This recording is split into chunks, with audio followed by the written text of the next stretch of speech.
KMIC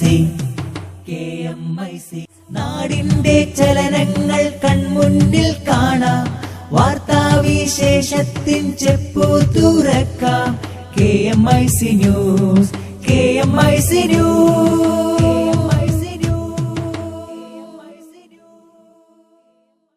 പ്രേക്ഷകർക്ക് KMIC ന്യൂസിലേക്ക് സ്വാഗതം. വാർത്തകൾ വായിക്കുന്നത് ജലീൽ മടവൂർ. പ്രധാന വാർത്തകൾ. സൗദി ഇന്ത്യൻ കൌൺസിൽ ജനറലുമായി കാന്തപുരം AP അബൂബക്കർ മുസ്ലിയാർ കൂടിക്കാഴ്ച നടത്തി. മക്ക ഹജ്ജ് മിഷൻ കാര്യാലയത്തിലായിരുന്നു കൂടിക്കാഴ്ച. അനുവദിക്കില്ല മലബാറിന്റെ ചിറകരിയാൻ. കരിപ്പൂർ വിമാനത്താവള സംരക്ഷണ ദിനാചരണത്തിന്റെ ഭാഗമായി SYS ഓപ്പൺ ഫോറം നാളെ. ഇക്കൊല്ലത്തെ ഹജ്ജിന് അനുമതി നേടിയ മുഴുവൻ ഇന്ത്യൻ തീർത്ഥാടകരും മക്കയിൽ. ഹജ്ജ് കർമ്മങ്ങൾക്ക് ശനിയാഴ്ച തുടക്കം. അനുമതിയില്ലാതെ ഹജ്ജിനെത്തിയ 1,88,000 പേരെ തിരിച്ചയച്ചു. കാശ്മീരിലെ സംഘർഷം പരിഹരിക്കുന്നതിനായി വിഘടനവാദികളുമായി കേന്ദ്ര സർക്കാർ ചർച്ച നടത്തണമെന്ന് സർവകക്ഷി യോഗം.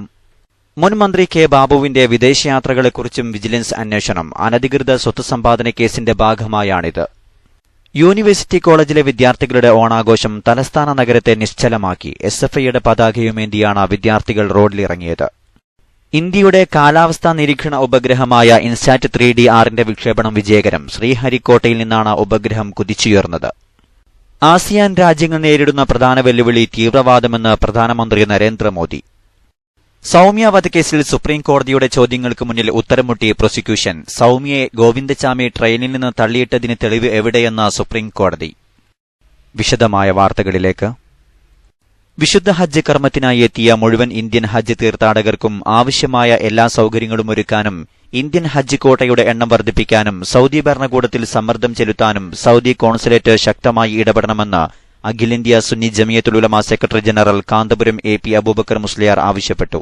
Saudi Indian council general Noor Rahman ഷേഖും deputy council general Muhammad Shahid ആലവുമായി മക്ക ഹജ്ജ് മിഷൻ കാര്യാലയത്തിൽ നടത്തിയ ചർച്ചയിലാണ് കാന്തപുരം AP അബൂബക്കർ മുസ്ലിയാർ ഈ ആവശ്യമുന്നയിച്ചത്. എംബസി നടത്തുന്ന സേവനങ്ങൾ ശ്ലാഘനീയമാണെന്ന് കാന്തപുരം ഉസ്താദ് പറഞ്ഞു. ചർച്ചയിൽ Maulana Yunus Hashimi, Sayyid Muhammad Thurab Thangal, Usman Saqafi Thiruvathra, Markaz Saudi national secretary KT Bava Haji, ICF Mecca president Saidalavi Saqafi Keezhissery, secretary Haneef Amani, treasurer Usman Kurukathani, RSC convener Musthafa Kaloth തുടങ്ങിയവർ സംബന്ധിച്ചു. ഇക്കൊല്ലത്തെ ഹജ്ജിന് അനുമതി നേടിയ മുഴുവൻ ഇന്ത്യൻ തീർത്ഥാടകരും മക്കയിലെത്തി. SYS ഹാജിമാർ ഉൾപ്പെടെ സ്വകാര്യ ഏജൻസികൾ വഴിയെത്തിയ തീർത്ഥാടകർ മദീന തീർത്ഥാടനം കഴിഞ്ഞ് ഇന്നലെ വൈകിട്ടോടെ മക്കയിലെത്തി. ശനിയാഴ്ച മുതലാണ് ഹജ്ജ് കർമ്മങ്ങൾ. തിരക്ക് കണക്കിലെടുത്ത് നാളെ ഇശാനിസ്കാരത്തിന് ശേഷം ഇന്ത്യൻ തീർത്ഥാടകരെ മിനായിലേക്ക് കൊണ്ടുപോകും. ദുൽഹജ്ജ് 8-ന് ളുഹർ നിസ്കാരത്തിന് എല്ലാവരെയും മിനായിൽ എത്തിക്കാനുള്ള ക്രമീകരണങ്ങൾ ഇന്ത്യൻ ഹജ്ജ് മിഷൻ നടത്തിവരികയാണ്. പ്രധാനമന്ത്രിയുടെ ഹജ്ജ് സൌഹൃദ സംഘത്തിലെ അംഗങ്ങളും സൌദി രാജാവിന്റെ അതിഥികളായി ഇന്ത്യയിൽ നിന്ന് 49 പേരും ഇതിനിടെ മക്കയിലെത്തിയിട്ടുണ്ട്. ഹജ്ജിനെത്തിയ 41 ഇന്ത്യൻ തീർത്ഥാടകർ ഇതുവരെ മരിച്ചതായി ഹജ്ജ് മിഷൻ അറിയിച്ചു. 121 പേർ വിവിധ കാരണങ്ങളാൽ യാത്ര റദ്ദാക്കിയിട്ടുണ്ട്. മദീനയിലുള്ള ഉദ്യോഗസ്ഥരോടും മിനായിലെത്താൻ ഇന്ത്യൻ ഹജ്ജ് മിഷൻ ആവശ്യപ്പെട്ടിട്ടുണ്ട്. തീർത്ഥാടന അനുമതിയില്ലാതെ ഹജ്ജിനെത്തിയ 1,88,747 പേരെ രാജ്യത്തെ വിവിധ ചെക്ക് പോസ്റ്റുകളിൽ നിന്ന് തിരിച്ചയച്ചതായി Mecca police director general major general Saud al Qarni അറിയിച്ചു. മക്കയിലേക്ക് നിയമവിരുദ്ധമായി കടക്കാൻ ശ്രമിച്ച 85,500 വാഹനങ്ങൾ തടഞ്ഞു. അനധികൃത തീർത്ഥാടകരുമായി എത്തിയ 48 മിനി ബസ്സുകൾ പിടിച്ചെടുത്തു. അനധികൃത തീർത്ഥാടകരും വാഹനങ്ങളും രാജ്യത്തേക്ക് പ്രവേശിക്കുന്നത് തടയാൻ 109 സെക്യൂരിറ്റി സെന്ററുകൾ കേന്ദ്രീകരിച്ചും നടപടികൾ ശക്തമാക്കിയിട്ടുണ്ടെന്നും അധികൃതർ അറിയിച്ചു. കാശ്മീരിലെ സംഘർഷം പരിഹരിക്കുന്നതിനായി വിഘടനവാദികളുമായി കേന്ദ്ര സർക്കാർ ചർച്ച നടത്തണമെന്ന് സർവകക്ഷി യോഗം. കാശ്മീരി ജനതയുടെ വിശ്വാസം വീണ്ടെടുക്കുന്നതിന്റെ ഭാഗമായി കാശ്മീരിലെ എല്ലാ വിഭാഗങ്ങളുമായി ചർച്ച അനിവാര്യമാണെന്ന് ഡൽഹിയിൽ ചേർന്ന സർവകക്ഷി യോഗം അഭിപ്രായപ്പെട്ടു. കശ്മീരിലെ സാഹചര്യങ്ങൾ സങ്കീർണമാണെന്നും കാശ്മീരി ജനതയുടെ വിശ്വാസം വീണ്ടെടുക്കാതെ സാധാരണ നിലയിലെത്തിക്കാനാകില്ലെന്നും സർവകക്ഷി യോഗം ഏകസ്വരത്തിൽ അഭിപ്രായപ്പെട്ടു. കാശ്മീരിലെ സംഘർഷങ്ങൾക്കു പിന്നിൽ പ്രവർത്തിക്കുന്ന വിഘടനവാദികളെ ചർച്ചകളിൽ പങ്കെടുപ്പിക്കുന്നതിലൂടെ പ്രശ്നങ്ങൾ പരിഹാരം കാണാനാകുമെന്ന് സർവകക്ഷി യോഗം വിലയിരുത്തി. എല്ലാ വിഭാഗവുമായി ചർച്ച ചെയ്തുകൊണ്ട് ഒരു ജനാധിപത്യപരമായ മാർഗത്തിലൂടെയുള്ള പരിഹാരം കണ്ടെത്താൻ ആവശ്യമായ നടപടികൾ സ്വീകരിക്കണമെന്നതാണ് ഓൾ പാർട്ടി മീറ്റിംഗിലെ രണ്ടാമത് എത്തിച്ചേർന്നിട്ടുള്ള നിഗമനം. കാശ്മീർ പ്രശ്നം പരിഹരിക്കുന്നതിനായി പ്രധാനമന്ത്രി അടിയന്തരമായി ഇടപെടണമെന്നും യോഗം ആവശ്യപ്പെട്ടു. 2 മാസമായി അടഞ്ഞുകിടക്കുന്ന കാശ്മീരിലെ സ്കൂളുകളും കോളേജുകളും തുറന്നു പ്രവർത്തിപ്പിക്കണം. സർക്കാർ സ്ഥാപനങ്ങളും തുറക്കണം. സംഘർഷങ്ങളിൽ പരുക്കേറ്റവർക്ക് അർഹമായ നഷ്ടപരിഹാരം നൽകാനും ചികിത്സാ ചെലവ് സർക്കാർ വഹിക്കാനും നടപടിയുണ്ടാകണമെന്ന് സർവകക്ഷിയോഗം കേന്ദ്ര സർക്കാരിനോട് ആവശ്യപ്പെട്ടു. വിഘടനവാദി നേതാക്കളുടെ പാസ്പോർട്ട് പുതുക്കി നൽകാതിരിക്കുന്നത് അടക്കമുള്ള കടുത്ത നടപടികളിലേക്ക് കേന്ദ്ര സർക്കാർ കടക്കുന്നില്ലെന്ന് കേന്ദ്ര ആഭ്യന്തരമന്ത്രി രാജ്നാഥ് സിംഗ് യോഗത്തെ അറിയിച്ചു. യൂണിവേഴ്സിറ്റി കോളേജിലെ വിദ്യാർത്ഥികളുടെ ഓണാഘോഷം തലസ്ഥാന നഗരത്തെ മണിക്കൂറുകളോളം നിശ്ചലമാക്കി. SFIയുടെ പതാകയുമേന്തി വിദ്യാർത്ഥികൾ റോഡിൽ ആഘോഷം തുടങ്ങിയതോടെ MG റോഡിലെ ഗതാഗതം പൂർണ്ണമായി സ്തംഭിക്കുകയായിരുന്നു. ആംബുലൻസുകൾ ഉൾപ്പെടെയുള്ള വാഹന ഗതാഗതം തടസ്സപ്പെടുത്തിയ വിദ്യാർത്ഥികൾക്കെതിരെ കന്റോൺമെന്റ് പോലീസ് കേസെടുത്തു. ജോലി സമയത്ത് ഓണാഘോഷം പാടില്ലെന്നു പറഞ്ഞ മുഖ്യമന്ത്രിയുടെ ഓഫീസിന്റെ മൂക്കിന് കീഴിലെ റോഡാണ് യൂണിവേഴ്സിറ്റി കോളേജ് വിദ്യാർത്ഥികൾ കൈയടക്കിയത്. ധൈര്യത്തിന് SFIയുടെ കൊടിയുമുണ്ടായിരുന്നു കൈയിൽ. 12:30യോടെ കോളേജിനുള്ളിൽ നിന്നും പുറത്തിറങ്ങിയ ആണും പെണ്ണും ഉൾപ്പെടുന്ന 100-ലേറെ വിദ്യാർത്ഥികൾ ആട്ടവും പാട്ടുമായി റോഡ് കയ്യേറി. മുൻകൂട്ടി അനുവാദമില്ലാത്തതിനാൽ വിരലിലെണ്ണാവുന്ന പോലീസുകാർ മാത്രമാണ് നിയന്ത്രിക്കാനുണ്ടായിരുന്നത്. ഇതോടെ ഇരുഭാഗത്തേക്കുമുള്ള ഗതാഗതം പൂർണ്ണമായി സ്തംഭിച്ചു. ഗതാഗതം മുടക്കരുതെന്ന പോലീസിന്റെ അഭ്യർത്ഥന ചെവിക്കൊള്ളാൻ വിദ്യാർത്ഥികൾ തയ്യാറായില്ല. ആംബുലൻസുകൾ ഉൾപ്പെടെയുള്ള വാഹനങ്ങൾക്കാണ് മുന്നോട്ട് നീങ്ങാനാവാതെ കാത്തിരിക്കേണ്ടി വന്നത്. 1 മണിക്കൂറിലേറെ നീണ്ട ആഘോഷം അവസാനിച്ചിട്ടും ഗതാഗതം സാധാരണ നിലയിലാകാൻ പിന്നെയും ഏറെ കാത്തിരിക്കേണ്ടി വന്നു. പൊതുഗതാഗതം തടസ്സപ്പെടുത്തിയതിനാണ് കന്റോൺമെന്റ് പോലീസ് വിദ്യാർത്ഥികൾക്കെതിരെ കേസെടുത്തിരിക്കുന്നത്. ഭരണപരിഷ്കാര കമ്മീഷൻ അധ്യക്ഷ പദവി ഏറ്റെടുത്തോ ഇല്ലയോ എന്ന കാര്യത്തിൽ അവ്യക്തത നിലനിർത്തി VS അച്യുതാനന്ദൻ. സർക്കാർ അറിയിക്കുന്നതനുസരിച്ച് ചുമതലയേൽക്കുമെന്ന് VS തിരുവനന്തപുരത്ത് പ്രതികരിച്ചു. VS ചുമതലയേറ്റെടുത്തെന്ന് മുഖ്യമന്ത്രിയും CPM സംസ്ഥാന സെക്രട്ടറിയും നേരത്തെ വ്യക്തമാക്കിയിരുന്നു. അവരറിയിക്കുന്നതനുസരിച്ച് ചുമതല ഏറ്റെടുക്കും. മുൻ മന്ത്രി K ബാബുവിന്റെ വിദേശയാത്രകളെക്കുറിച്ചും വിജിലൻസ് അന്വേഷണം. അനധികൃത സ്വത്ത് സമ്പാദന കേസിന്റെ ഭാഗമായാണ് ബാബുവിന്റെ വിദേശയാത്രകളെക്കുറിച്ചും യാത്രകളിൽ നടത്തിയ ഇടപാടുകളെക്കുറിച്ചും അന്വേഷിക്കുന്നത്. കുവൈത്തിലേക്കും സിംഗപ്പൂരിലേക്കും നടത്തിയ യാത്രകളാണ് പരിശോധിക്കുക. അനധികൃത സ്വത്ത് സമ്പാദന കേസിൽ അന്വേഷണം വിപുലീകരിക്കുന്നതിന്റെ ഭാഗമായാണ് മന്ത്രിയായിരിക്കെ K ബാബു നടത്തിയ വിദേശയാത്രകൾ വിജിലൻസ് പരിശോധിക്കുന്നത്. സിംഗപ്പൂരിലേക്കും കുവൈത്തിലേക്കും ബാബു യാത്ര ചെയ്തിരുന്നു. ഈ യാത്രയ്ക്കിടെ നടത്തിയ കൂടിക്കാഴ്ചകളും ഇടപാടുകളും പരിശോധിക്കാനാണ് നീക്കം. യാത്രകൾക്ക് സർക്കാർ അനുമതിയുണ്ടോ എന്നും അന്വേഷണ പരിധിയിൽ വരും. അങ്കമാലി പ്രവാസി അസോസിയേഷൻ കുവൈത്തിൽ 2012 സംഘടിപ്പിച്ച ഓണാഘോഷത്തിനാണ് ബാബു കുവൈത്ത് സന്ദർശിച്ചത്. ഇപ്പോഴത്തെ അന്വേഷണത്തിന്റെ ഭാഗമായി K ബാബുവിന്റെ പാസ്പോർട്ട് വിജിലൻസ് പിടിച്ചെടുത്തിരുന്നു. രേഖകൾക്കൊപ്പം ഇതും മൂവാറ്റുപുഴ വിജിലൻസ് കോടതിയിൽ ഹാജരാക്കി. അന്വേഷണത്തിനായി ഇത് തിരികെ വാങ്ങും. അതേസമയം ബാബുവിന്റെയും അനുയായി ബാബുറാമിന്റെയും വീട്ടിൽ നിന്ന് പിടിച്ചെടുത്ത ഭൂമി ഇടപാടിന്റെ രേഖകൾ വിജിലൻസ് പരിശോധിച്ചു തുടങ്ങി. 27 ഇടപാടുകളുടെ രേഖകളാണ് പരിശോധിക്കുന്നത്. ആനുകൂല്യങ്ങൾ ലഭിക്കുന്നതിന് ആധാർ നിർബന്ധമാക്കേണ്ടി വരുമെന്ന് കേന്ദ്ര IT മന്ത്രി. വിശദാംശങ്ങളിലേക്ക്. ആനുകൂല്യങ്ങൾ ലഭിക്കുന്നതിന് ആധാർ നിർബന്ധമാക്കേണ്ടി വരുമെന്ന് കേന്ദ്ര IT മന്ത്രി രവിശങ്കർ പ്രസാദ്. ആധാറിനായി നൽകുന്ന വിവരങ്ങൾ പോലീസിന് പോലും കൈമാറില്ലെന്നും വിവരങ്ങൾ സുരക്ഷിതമായിരിക്കുമെന്നും മന്ത്രി വ്യക്തമാക്കി. ഗ്യാസ് സബ്സിഡി, സ്കോളർഷിപ്പുകൾ തുടങ്ങി ആനുകൂല്യങ്ങൾ ലഭിക്കുന്നതിന് ഇപ്പോൾ ആധാർ നിർബന്ധമല്ലെന്ന് മന്ത്രി രവിശങ്കർ പ്രസാദ് വ്യക്തമാക്കി. കൂടുതൽ ജനങ്ങളെ ആധാർ കാർഡ് എടുപ്പിക്കുന്നതിനാണ് സർക്കാർ ശ്രമിക്കുന്നത്. ഇപ്പോൾ രാജ്യത്ത് 32 കോടി പേർക്ക് ആധാർ കാർഡുണ്ട്. ആധാറിലെ വിവരങ്ങൾ പോലീസിന് പോലും ഉപയോഗിക്കാൻ കഴിയില്ല. ദേശീയ സുരക്ഷയെ ബാധിക്കുന്ന കാര്യത്തിൽ മാത്രമാണ് വിവരങ്ങൾ കൈമാറുക. അതും പ്രത്യേക കമ്മിറ്റിയുടെ പരിശോധനയ്ക്ക് ശേഷം. ആധാറിലെ വിവരങ്ങൾ സുരക്ഷിതമാണെന്ന കാര്യം സുപ്രീംകോടതിയെ അറിയിക്കുമെന്നും മന്ത്രി വ്യക്തമാക്കി. യൂണിക് ഐഡന്റിഫിക്കേഷൻ അതോറിറ്റിയുടെ പുതിയ ചെയർമാനായി മുൻ IT സെക്രട്ടറി J സത്യനാരായണ ചുമതലയേറ്റു. Rafeeq Narikkuni, KMIC news. ഇന്ത്യയുടെ പുതിയ കാലാവസ്ഥാ നിരീക്ഷണ ഉപഗ്രഹമായ ഇൻസാറ്റ് 3D-6ന്റെ വിക്ഷേപണം വിജയകരം. ശ്രീഹരിക്കോട്ടയിലെ സതീഷ് ധവാൻ സ്പേസ് സെന്ററിൽ നിന്നും ഇന്ന് വൈകിട്ട് 4:50 ഉപഗ്രഹം കുതിച്ചുയർന്നത്. നേരത്തെ നിശ്ചയിച്ചതിലും 40 മിനിറ്റ് വൈകിയായിരുന്നു വിക്ഷേപണം. ഇന്ത്യയുടെ വിക്ഷേപണ റോക്കറ്റായ GSLV F-05ന്റെ ചിറകിലേറിയാണ് ഇൻസാറ്റ് 3D-6 ഭ്രമണപഥത്തിലെത്തിയത്. ഉപഗ്രഹ നിർമ്മാണ വിക്ഷേപണ രംഗത്ത് ഇന്ത്യക്ക് പൊൻതൂവൽ ചാർത്തുന്നതാണ് പുതിയ ഉപഗ്രഹ വിക്ഷേപണം. കാലാവസ്ഥാ നിരീക്ഷണ രംഗത്ത് ഇത് വൻ മുന്നേറ്റമുണ്ടാക്കുമെന്നാണ് വിലയിരുത്തപ്പെടുന്നത്. ഇൻസാറ്റ് D-6 ഉപഗ്രഹവും പ്രോപ്പലന്റും ഉൾപ്പെടെ 2211 കിലോഗ്രാമാണ് ഭാരം. ഭീകരതയെ പിന്തുണയ്ക്കുകയും പ്രോത്സാഹിപ്പിക്കുകയും ചെയ്യുന്ന രാജ്യങ്ങൾക്കെതിരെ ഉപരോധം ഏർപ്പെടുത്തണമെന്ന് പ്രധാനമന്ത്രി നരേന്ദ്രമോദി. ലാവോസിൽ 14ാമത് ആസിയാൻ ഉച്ചകോടിയിലാണ് പ്രധാനമന്ത്രി പരോക്ഷമായി പാകിസ്ഥാനെതിരെ നടപടി ആവശ്യപ്പെട്ടത്. ഉച്ചകോടിക്കിടെ അമേരിക്കൻ പ്രസിഡന്റ് ബറാക് ഒബാമയുമായും മോദി കൂടിക്കാഴ്ച നടത്തി.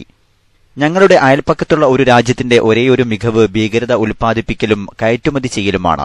ഇത്തരക്കാരെ ഒറ്റപ്പെടുത്തുകയും ഉപരോധിക്കുകയും വേണം. ഇതായിരുന്നു ആസിയാൻ ഉച്ചകോടിയിൽ പ്രധാനമന്ത്രിയുടെ പരാമർശം. ഭീകരവാദത്തെ നേരിടുമ്പോൾ ഭീകരരെ മാത്രമല്ല അവരെ പോറ്റി വളർത്തുന്ന സംവിധാനങ്ങളെയും ഇല്ലായ്മ ചെയ്യണമെന്ന് പാകിസ്ഥാനെ ഉന്നം വെച്ച് മോദി ആഹ്വാനം ചെയ്തു.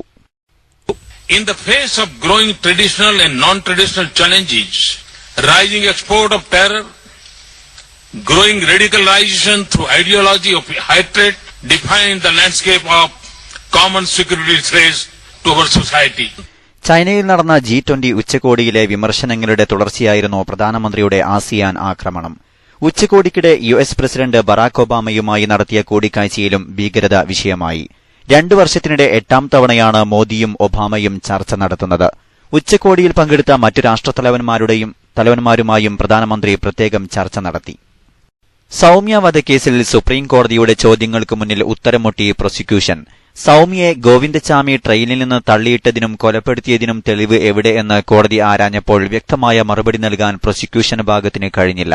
സൌമ്യ പീഡനത്തിനിരയായെന്ന് ബോധ്യപ്പെട്ടിട്ടുണ്ട്. മറ്റു കാര്യങ്ങളിൽ മറുപടി വേണമെന്ന് കോടതി വ്യക്തമാക്കി. കോടതിക്ക് മുന്നിൽ ഊഹാപോഹങ്ങൾ പറയരുതെന്നും സുപ്രീം കോടതി ജഡ്ജി പറഞ്ഞു. വധശിക്ഷയ്ക്കെതിരായ ഗോവിന്ദച്ചാമിയുടെ അപ്പീൽ പരിഗണിക്കുമ്പോഴായിരുന്നു കോടതിയുടെ പരാമർശങ്ങൾ. കടം വീട്ടാൻ 5 മാസമായ കുഞ്ഞിനെ വിറ്റ ശേഷം കുട്ടിയെ തട്ടിയെടുത്തുവെന്ന് പരാതി നൽകിയ ദമ്പതികൾ അറസ്റ്റിലായി. കുഞ്ഞിനെ 1.5 ലക്ഷം രൂപയ്ക്ക് ഹാറൂൺ എന്ന ബിസിനസ്സുകാരന് വിൽക്കുകയായിരുന്നുവെന്ന് പോലീസ് പറഞ്ഞു. ഇയാളെയും അറസ്റ്റ് ചെയ്തു. കുട്ടിയെ വിറ്റ കാര്യം മറച്ചുവെക്കാനാണ് ബാബു പൂർവ്വ കോളനി നിവാസിയായ പിതാവ് ഖാലിദും ഭാര്യ സയ്യിദയും പോലീസിൽ പരാതി നൽകിയത്. ഇവരുടെ വീട്ടിൽ നിന്ന് 60,000 രൂപയും കണ്ടെടുത്തു. കടം വീട്ടാൻ മറ്റൊരു മാർഗവും കാണാതെ വന്നപ്പോഴാണ് കുട്ടിയെ വിറ്റതെന്ന് മാതാവ് സയ്യിദ പറഞ്ഞു. വീടിന് പുറത്ത് കളിച്ചുകൊണ്ടിരുന്ന കുട്ടിയെ തട്ടിക്കൊണ്ടുപോയെന്നായിരുന്നു ഇവരുടെ പരാതി. 5 മക്കളുള്ളതിൽ ഏറ്റവും ഇളയ കുട്ടിയെയാണ് ഇവർ വിറ്റത്. ഇടവേളയ്ക്കു ശേഷം വാർത്തകൾ തുടരും. എസ്എസ്എഫിൻ മക്കൾ ഞങ്ങൾ, ധർമ്മപ്പടയുടെ ഘോഷം, കർമ്മം കൊണ്ട് ജയിക്കും ഞങ്ങൾ വിമോചനത്തിന്റെ വഴിയിൽ. എസ്എസ്എഫിൻ മക്കൾ ഞങ്ങൾ, ധർമ്മപ്പടയുടെ ഘോഷം, കർമ്മം കൊണ്ട് ജയിക്കും ഞങ്ങൾ വിമോചനത്തിന്റെ വഴിയിൽ. സംസ്കാരത്തിൻ ഭദ്രത കാക്കാൻ കൈകൾ കോർക്കൂ സോദരരെ, സാമ്രാജ്യത്വം വിസമ്മതിക്കാൻ പടയണി ചേരൂ സോദരരെ. സംസ്കാരത്തിൻ ഭദ്രത കാക്കാൻ കൈകൾ കോർക്കൂ സോദരരെ, സാമ്രാജ്യത്വം വിസമ്മതിക്കാൻ പടയണി ചേരൂ സോദരരെ. അടിമത്തത്തിൻ ചങ്ങല പൊട്ടിച്ചുണരാം നമുക്കു ഗതിവേഗം, അധർമ്മക്കോട്ട തകർത്തെറിയാമിനി ഒത്തൊരുമിക്കൂ അതിവേഗം. എസ്എസ്എഫിൻ മക്കൾ ഞങ്ങൾ, ധർമ്മപ്പടയുടെ ഘോഷം, കർമ്മം കൊണ്ട് ജയിക്കും ഞങ്ങൾ വിമോചന. വാർത്തകൾ തുടരുന്നു. സംഘടനാ വാർത്തകൾ. SSF Delhi zone committee Delhi വിദ്യാർത്ഥികൾക്കായി എവിൻസ് 2016 വിദ്യാർത്ഥി ബോധവത്കരണ പരിപാടി സംഘടിപ്പിച്ചു. ഡൽഹി മർക്കസിൽ നടന്ന പരിപാടിയിൽ ജാമിയ മില്ലിയ എക്കണോമിക്സ് വിഭാഗത്തിലെ അഷ്റഫ് ഇല്യാൻ അധ്യക്ഷത വഹിച്ചു. ഡൽഹി വിദ്യാർത്ഥികൾക്ക് കേരള സംസ്ഥാന ഘടകം നൽകുന്ന സ്കോളർഷിപ്പ് വിതരണം എസ്എസ്എഫ് സംസ്ഥാന പ്രസിഡന്റ് NV അബ്ദുറസാഖ് സഖാഫി വിതരണം ചെയ്തു. RP ഹുസൈൻ ഇരിക്കൂർ, ദേശീയ പ്രസിഡന്റ് ഷൌക്കത്ത് ബുഹാരി കാശ്മീർ, ദേശീയ ട്രഷറർ സുഹൈർ നൂറാനി ബംഗാൾ, ദേശീയ general secretary Abdul Kalam Mavoor, M Abdul Majeed Ariyalur, Niyas Saqafi തുടങ്ങിയവർ സംസാരിച്ചു. കരിപ്പൂർ വിമാനത്താവളം സംരക്ഷിക്കണമെന്നാവശ്യപ്പെട്ട് SYS മലപ്പുറം ജില്ലാ കമ്മിറ്റി നടത്തുന്ന വിമാനത്താവള സംരക്ഷണ ദിനത്തിന്റെ ഭാഗമായി ഓപ്പൺ ഫോറം നാളെ നടക്കും.